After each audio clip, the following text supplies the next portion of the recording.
agar bisa menutupi keburukan mereka. Mereka juga memiliki ide untuk mengatakan kepada Yakub kemana Yusuf. Mereka akan mengatakan bahwa Yusuf dimakan oleh serigala, dan pakaiannya dilumuri darah kambing, agar terlihat dia memang dimangsa oleh serigala. Saat mereka sampai di Kanaan, semua keluarga ternyata sudah menunggu kehadiran mereka, dan Yakub sangat mencemaskan Yusuf. Ketika anak-anak yang datang sambil berpura-pura menangis, Yakub menyadari bahwa Yusuf tidak ada di antara mereka, lalu ia pun jatuh pingsan. Saat sudah sadar, Yakub bertanya kepada Yahuda, apa yang sebenarnya terjadi. Yahuda dan Samun menceritakan, jika Yusuf dimangsa oleh segerombolan serigala saat mereka sedang menggembala kambing. Dengan sandiwaranya mereka semua mengarang cerita, seakan-akan kejadian itu sangat mengerikan bagi mereka. Yahuda juga memberikan pakaian Yusuf yang sudah dilumuri darah kambing tadi kepada Yakub, agar dia percaya bahwa memang Yusuf dimangsa oleh para serigala. Yakub pun percaya jika itu adalah pakaian milik Yusuf yang membuatnya semakin bersedih dan kembali pingsan. Tak berselang lama, saat Yakub sudah sadar, dia mulai curiga terhadap anak-anaknya, jika cerita yang mereka ceritakan itu telah dibuat-buat, karena menurutnya serigala yang memangsa Yusuf sangat baik hati. Karena para serigala itu memangsa Yusuf tanpa mencabik-cabik pakaiannya. Seketika mereka pun terdiam mendengar perkataan ayahnya itu. Zulfa pun kembali mengingatkan mimpi Yakub, tentang seorang anak yang diserang kawanan serigala waktu itu. Tapi Yakub tidak percaya kalau Yusuf diserang oleh kawanan serigala, karena bajunya saja tidak ada yang robek sedikit pun. Yahuda dan Samun merasa aneh kenapa pakaiannya masih utuh, dan masih berpura-pura tidak tahu apa yang telah terjadi. Yakub memang tidak tahu apa yang sebenarnya terjadi, tapi dia memperingatkan kepada anak-anaknya, karena mereka telah dikuasai oleh hawa nafsu. Dan dalam peristiwa ini setan telah menghantui mereka semua. Setelah Yakub pergi, mereka mulai cekcok. Karena Yakub tidak mempercayai perkataan mereka semua. Mereka juga akan terus bersandiwara sampai ayahnya bisa percaya apa yang mereka katakan tadi. Sementara itu di sumur, Yusuf didatangi oleh malaikat wahyu yaitu Jibril. Yusuf kaget melihat sosok malaikat Jibril dan menanyakan siapakah dirinya. Lalu Jibril mengatakan bahwa dia adalah utusan Allah, untuk menemani dan membuat hati Yusuf tenang. Yusuf langsung menceritakan kejahatan saudara-saudaranya sampai dia babak belur kepada Jibril. Jibril pun mengatakan dengan izin Allah, luka di tubuh Yusuf semuanya sudah sembuh. Yusuf kembali pertanyaan bagaimana cara mengobati luka hatinya yang telah dizolimi oleh para saudaranya. Tapi dia tidak ingin saudara-saudaranya itu dihukum karena dia sangat menyayangi mereka semua. Yusuf hanya bingung kenapa para saudaranya tidak menyukainya, dan apa salahnya kepada mereka. Jibril menjelaskan, setelah peristiwa ini kelak keturunan Bani Israel juga akan melakukan hal yang sama kepada keturunan Nabi, bahkan sampai membunuhnya. Semua Nabi akan mendapatkan perlakuan buruk dari mereka ini. Makanya keturunannya nanti akan disebut Bani Israel. Itulah yang Yusuf takutkan. Kelak ia juga menginginkan agar mereka segera bertaubat kepada Allah. Jibril langsung menjawab perkataan Yusuf, jika nantinya dialah yang akan memaksa para saudaranya untuk bertobat. Setelah waktu yang cukup lama, Yusuf nantinya akan berkuasa atas mereka dan membuat mereka menyesali semua ini. Sebelum pergi, Jibril mengatakan kepada Yusuf kalau dia harus terbiasa menjalani banyak kesulitan. Keesokan harinya, semua warga Kanaan dan keluarga Yakub mencari Yusuf di sekitar ladang gembala yang biasa mereka tempati.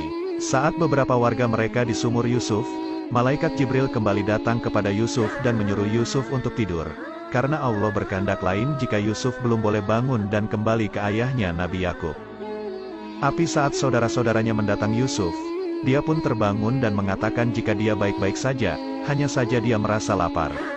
Lavi yang membawa bekal langsung memberikannya makanan, dan menceritakan keadaan ayahnya yang terus bersedih karena kehilangan Yusuf.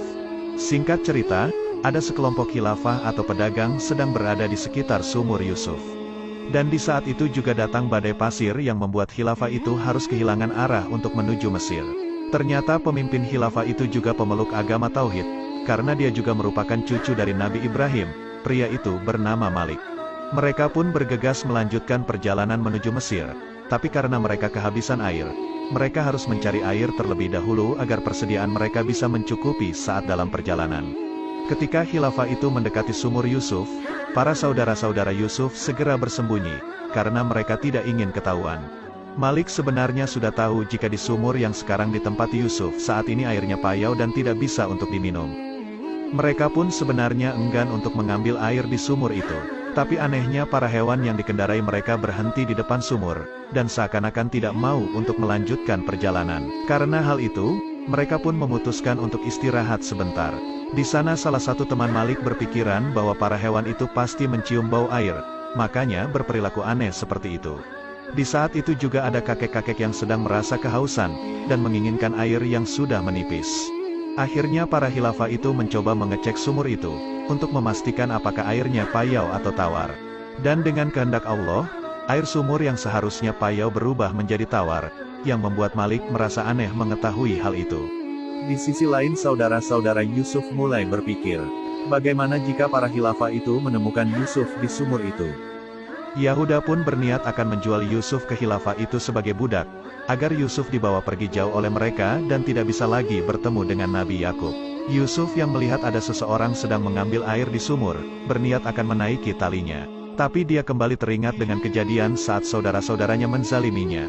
Lantas ia pun lalu mengurungkan niatnya untuk keluar dari sumur itu. Tak berselang lama, Jibril pun datang dan mengatakan bahwa para khilafah itu diperintahkan untuk menyelamatkannya. Tapi Yusuf juga harus ikut khilafah itu dan tidak boleh kembali ke ayahnya, karena dia akan ditugaskan untuk menyelamatkan hamba-hamba Allah di suatu tempat. Yusuf pun tak tega meninggalkan ayahnya yang selalu bersedih di rumahnya. Tapi Jibril mengatakan bahwa Yakub harus bisa bersabar berpisah dengan Yusuf bertahun-tahun, karena itu adalah kehendak Allah. Jibril juga berpesan kepada Yusuf, kalau dia tidak boleh menyebutkan nama dan jati diri kepada khilafah itu. Jika mereka menanyakan namanya, cukup menjawab bahwa Yusuf adalah anak sumur. Akhirnya Yusuf dikeluarkan dari sumur itu, yang membuat para khilafah itu terkejut melihat anak yang begitu tampan keluar dari sana. Yusuf terlihat sedang mencari keberadaan saudara-saudaranya, dan tak berselang lama mereka pun datang, lalu menyatakan bahwa Yusuf adalah budaknya yang kabur. Mereka pun berniat akan membawa Yusuf pulang, tapi Yusuf sempat mengatakan kepada Malik, bahwa mereka telah membuangnya ke dalam sumur itu, yang membuat Malik merasa iba terhadap Yusuf. Ketika Yusuf ditanya oleh Malik, apakah benar dia budak mereka, Yusuf hanya menjawab bahwa mereka punya kekuasaan atas dirinya dan penanggung jawab urusannya. Hal itu membuat Malik berpikir bahwa jawaban Yusuf memiliki beberapa arti, dan tidak akan mengembalikan Yusuf kepada mereka. Yahuda pun berniat akan merebut Yusuf secara paksa, namun hal itu langsung dicegah oleh Lavi yang lalu menawarkan untuk menjual Yusuf kepada Malik. Malik pun merasa aneh, kenapa mereka begitu cepat berubah pikiran. Lavi pun mengatakan bahwa mereka sudah lelah harus selalu mencari kemana Yusuf pergi. Mereka pun saling berunding, dan akhirnya mendapatkan sebuah kesepakatan untuk menjual Yusuf. Mereka juga meminta agar membawa Yusuf pergi sejauh mungkin, agar dia tidak bisa kembali lagi. Yahuda lalu mengancam Yusuf, jika dia kembali lagi ke Kanan, maka dia akan langsung membunuhnya. Mereka juga mendatangani sebuah bukti transaksi penjualan budak, agar nantinya Yusuf bisa dijual kembali oleh Malik. Sebelum pergi, Lavi mengatakan kepada Yusuf, bahwa para khilafah ini lebih baik dari mereka, dan menyuruh Yusuf untuk pergi bersama khilafah itu. Yusuf mengatakan bahwa ini semua memang sudah kehendak Allah, jika dia harus ikut bersama para khilafah ini. Dia malah lebih khawatir jika Lavi dan saudara-saudara lainnya tidak diampuni oleh Allah. Yusuf juga meminta Lavi untuk menjaga adiknya Benyamin di rumah. Setelah itu Yusuf pun pergi meninggalkan saudara